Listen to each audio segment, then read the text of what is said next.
Hey everyone, thanks for tuning in. If you're new here, consider subscribing. It really helps keep these stories coming. And while you're here, let me know in the comments where you're listening from. Now, sit back, relax, and let's get into the story. They say every disaster has a warning sign. Something small, a shift in the wind, a strange smell in the air, animals behaving oddly. But when it started, when the first domino tipped over, none of us saw it coming. Or maybe we did. Maybe we were just too distracted to notice. My name's Caleb. I live in a quiet neighborhood just outside the city. Nothing fancy, but it's home. White fences, trimmed lawns, neighbors that wave but don't talk too much. The kind of place you grow roots in. That morning felt normal enough. I was sipping coffee, watching the local news drone on in the background while checking emails. A soft breeze came through the kitchen window carrying the scent of spring rain and fresh grass. The birds outside chirped like usual, peaceful, predictable. Then the power flickered. It was just a second, enough to reset the microwave clock and make my laptop blink. I tapped the screen, grumbling. The lights came back on, but the air felt off, heavier somehow. I didn't think much of it until my phone buzzed. It was a text from my sister. "Is everything okay over there? Something's happening in the city. Turn on the news." I glanced at the TV. The anchor's expression was tight, tense, like he was trying to stay composed while reading something he didn't understand. Reports of violent attacks across multiple districts. Authorities advise remaining indoors while emergency services respond. Please avoid travel unless necessary. Violent attacks? That's what they were calling it? Then they cut to a shaky cell phone video. A man stood in the middle of a crosswalk, his clothes stained, his face blank. People screamed as he lunged at someone. A woman, I think. The footage froze just before impact. The anchor tried to regain control, his voice shaking. "Again, if you're just tuning in, please remain indoors. Authorities are investigating. Stay tuned for further updates." I stared at the screen, my mind racing. Was it a riot? A chemical spill? Some kind of mass confusion? None of it made sense. Then came the second buzz. My neighbor, Terry, was outside, banging on my door. When I opened it, I saw panic written all over him. Sweat drenched his shirt. His eyes were wild, darting from my face to the street behind him. "They're saying it's some kind of sickness," he gasped. "People are going crazy, attacking others, tearing through houses. It's not just downtown, it's here." Before I could speak, we heard it. A distant howl. No, a shriek. Not human, not quite animal. It cut through the air like a blade, raw and desperate. We both froze. A car sped past at full throttle, barely missing a stop sign. A woman inside was screaming, pounding on the window as she disappeared down the block. Terry looked at me, his voice low. "We need to get inside, lock everything, get ready for the worst." Terry helped me bolt the door, then followed me into the living room. I pulled the blinds shut, turned off the lights, and grabbed my emergency radio from the hall closet. It crackled with static, no signal yet, but I kept it close. "What do we know?" I asked, trying to keep my voice steady.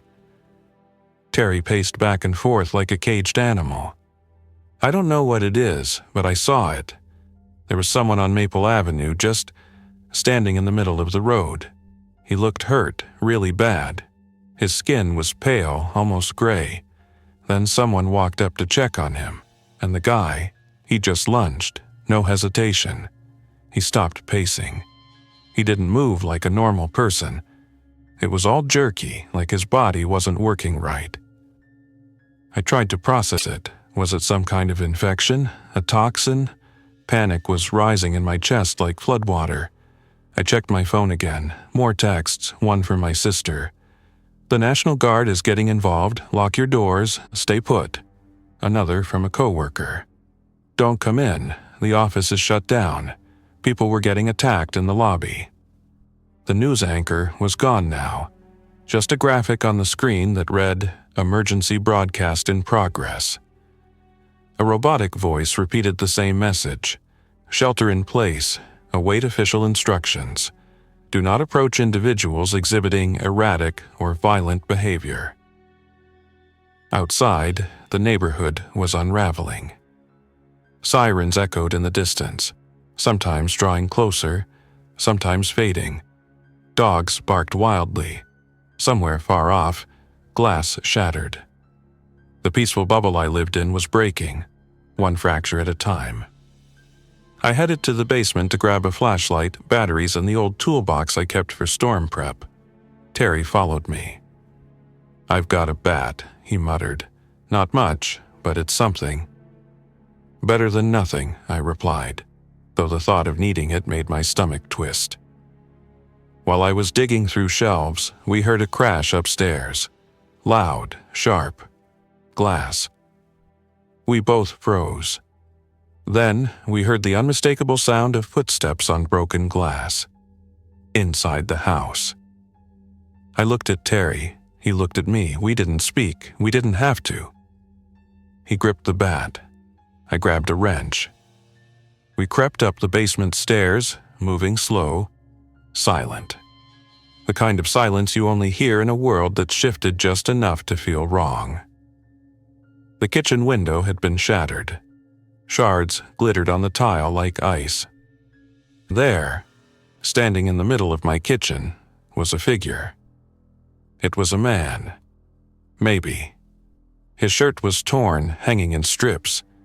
His head twitched side to side like a puppet with tangled strings. His arms hung low, fingers curled, dirty. He wasn't bleeding, but his skin had a strange, dull look, like all the color had been drained out of him. He hadn't seen us yet. I felt my breath catch in my throat. Then he turned. His eyes, clouded, distant, wrong. He didn't speak. He just rushed toward us. He was fast. That's what caught me off guard. Everything about the way he moved was unnatural, but he covered the distance between us in seconds, more like an animal than a person. Terry reacted first. He swung the bat with a sharp grunt, catching the thing across the shoulder with a dull thud. It barely slowed him down. I stepped forward and brought the wrench down hard, once, twice, until the figure finally collapsed, twitching on the tile floor. Then stillness. Terry was breathing heavy, I was shaking, the wrench slick in my hand. We stared at the figure, waiting for it to get back up. It didn't. I said quietly, I think it's over. Terry didn't respond. He just stared at his bat, eyes wide and haunted. I knelt by the body, not too close, and studied it. The man, or whatever he used to be, was unrecognizable. His skin was a strange blotchy gray. Veins were raised and dark. His teeth were stained, and his fingers bent in unnatural ways. There was no sign of awareness in his blank, open eyes. Whatever had turned him into this, it wasn't normal. We dragged the body outside, carefully, and left it behind a thick row of hedges. It felt wrong, but I wasn't about to keep that thing inside with us. Back inside, we started boarding up windows. We used furniture, shelves, anything we could find. I had a few tools and a stack of wood panels in the garage left over from an old project. It wasn't perfect, but it was better than nothing. By late afternoon, the sky had gone from blue to a murky gray. Clouds rolled in, heavy with rain. It cast everything in a strange, dull light, like the world had gone colorless. Terry and I sat in the living room, our ears tuned to every sound. The emergency radio finally crackled to life.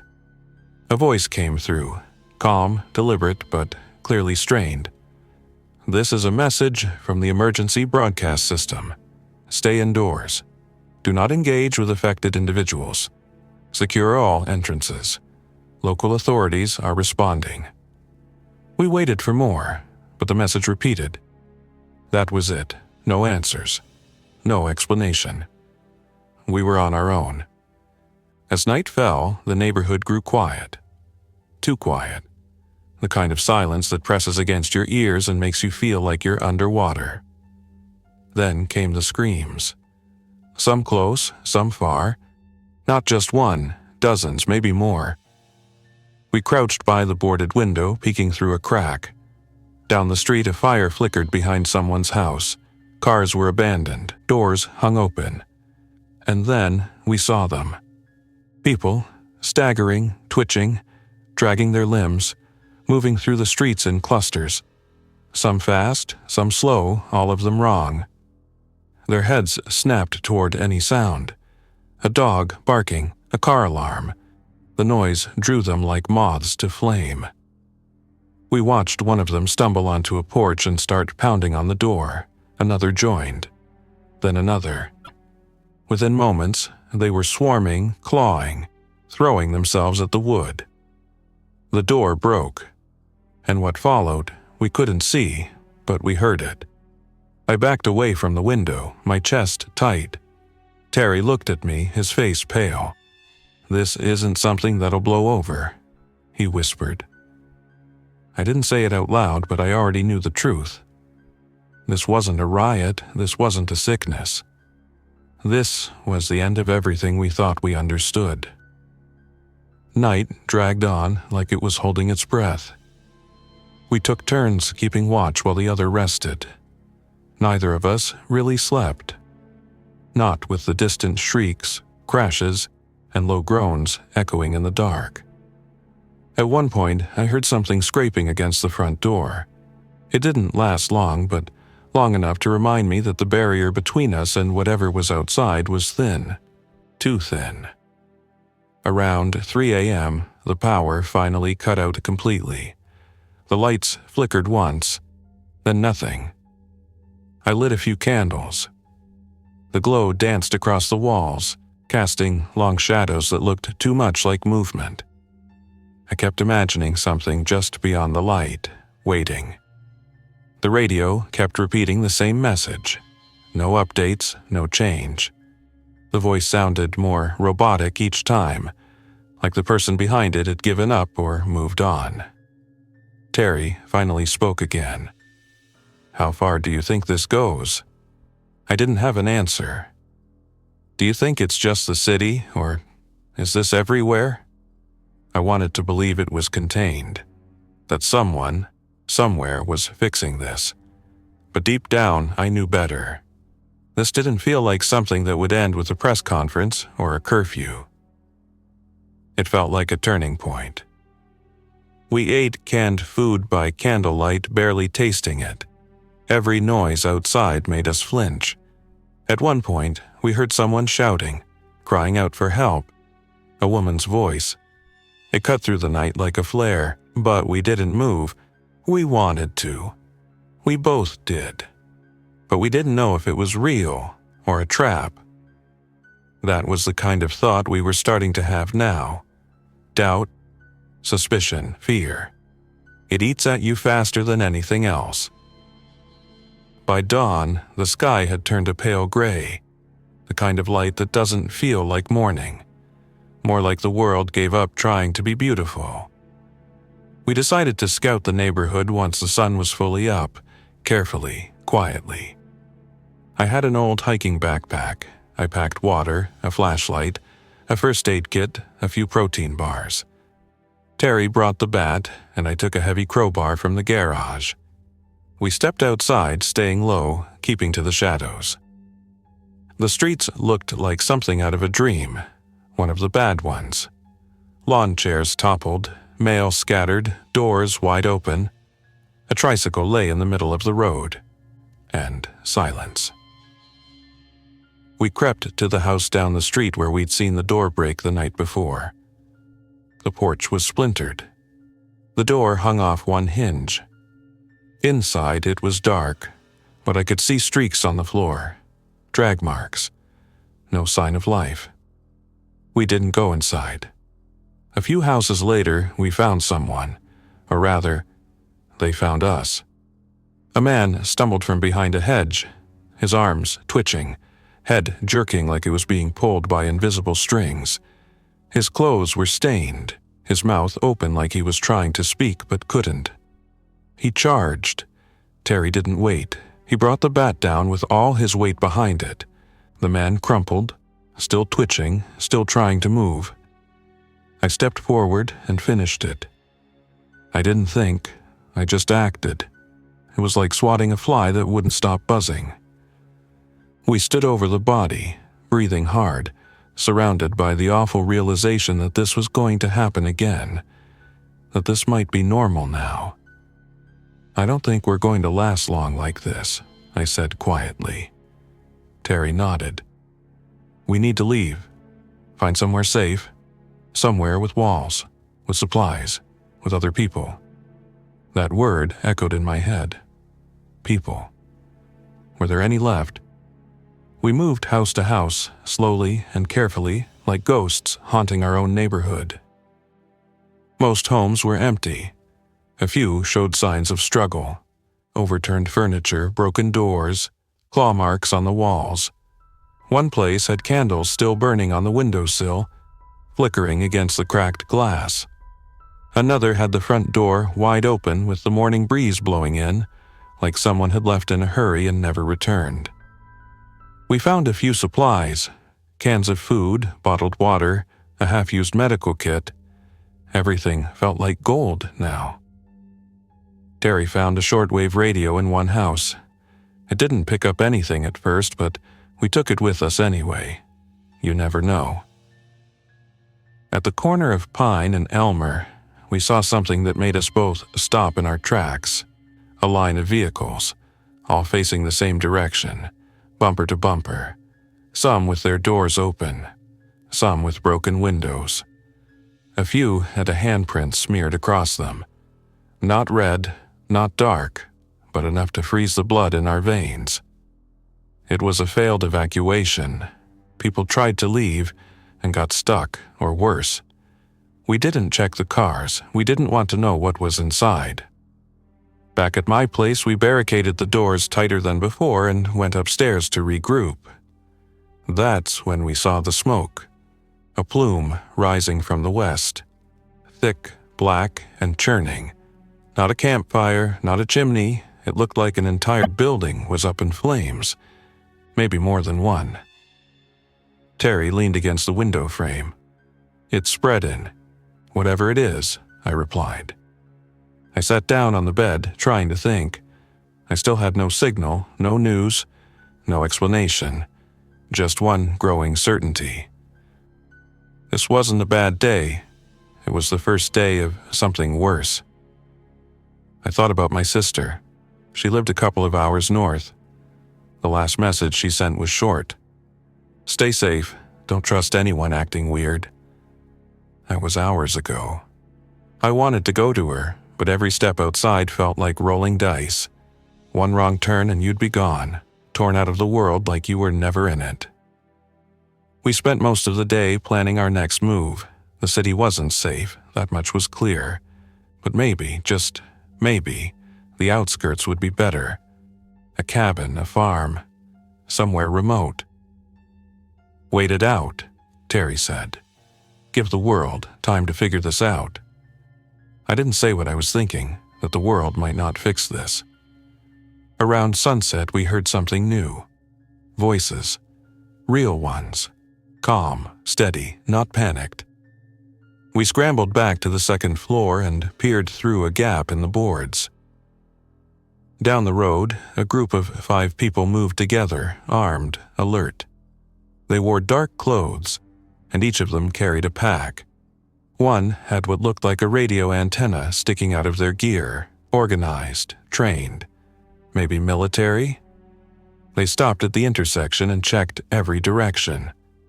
Then one of them pointed, to my house. Terry backed away. "You think they saw us?" I don't know. We heard the crunch of gravel, footsteps approaching, then a voice, firm but not shouting. Inside the house, we're not here to hurt you. We saw movement. We're just looking for survivors. Terry looked at me.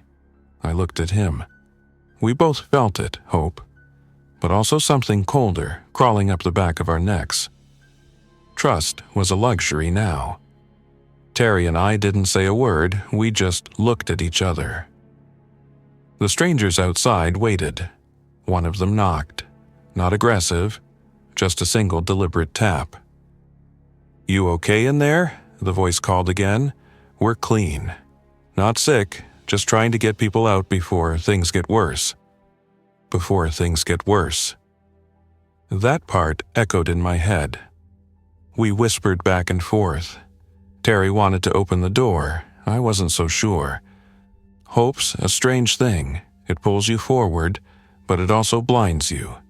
In a world like this, hesitation could save your life. Or end it. "I say we talk through the window first," I said quietly. Terry nodded. We moved to the front room, where we had a narrow view between the boards. I shifted one just enough to see the group clearly. 5 of them, just like before, all geared up, but something was off. One of them wasn't breathing right. I watched her closely. She stood a little too still. Her fingers twitched in a strange rhythm, and her head tilted ever so slightly toward our house, like she was listening to something inside. I nudged Terry, "That one, on the right." He followed my gaze. "Yeah," he said slowly. "Something's not right." I called out, "We're okay for now, just trying to stay safe." The leader stepped forward. "Understood, but the area's not going to hold much longer. Fires are spreading, the roads are jammed. If you want to make it, come with us, now." "What's your unit?" I asked, fishing for details. He hesitated, just for a second. That was all I needed. "Thanks, but we'll take our chances here," I replied. The group stayed still for a moment. Then the one on the right, the twitchy one, let out a strange low sound. Not a word, not a grunt, just something wrong. The others turned toward her, and then we saw it.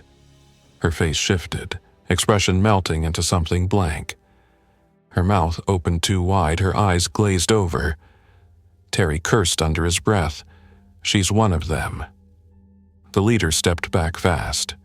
The rest of the group raised their weapons, but it was already too late. She lunged. Chaos erupted. Muffled yells, the crack of impact. The other 4 turned their weapons on her, but by then she had already taken one down. We watched in stunned silence as the so-called rescue team became just another tragedy in a world unraveling. We didn't stick around to see the end. We backed away from the window and double-checked every lock, every board. Night fell again, this time darker, thicker, not just outside but in our heads too. Reality settled like dust. There were no clean rescue teams, no coordinated efforts. If there had been any sort of plan, it was failing. Quickly. I thought back to the first sound I heard that morning. That strange burst of noise on the radio, that brief, broken message. It made sense now. The system didn't have time to fall apart, it vanished before we even knew what was happening.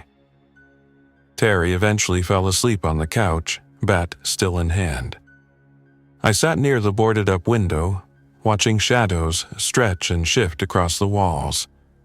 I could hear them again, outside, shambling, clawing, moaning low in the dark.